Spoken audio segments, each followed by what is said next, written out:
Hello viewers, welcome to Earthbondhon YouTube channel. I'm Mohammad Chandraman Shuhag with you. In this video, now I am showing you how to make connection a floating ball with solenoid wiring circuit diagram. If you're new to my channel, please be subscribed and stay with me. Press the bell icon for more my video. If you already subscribed, thank you so much. So viewers, let's start. DP-LCB circuit breaker, RCCB circuit breaker, transformer, flow meter, AC solenoid.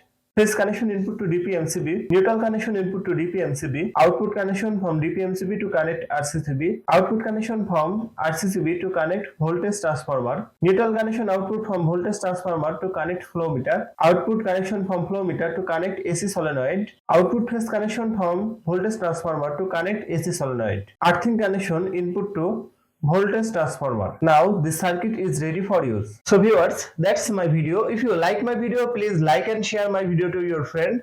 Share my video to your all social media. Thanks for watching my video and thanks for being with me. Thank you so much.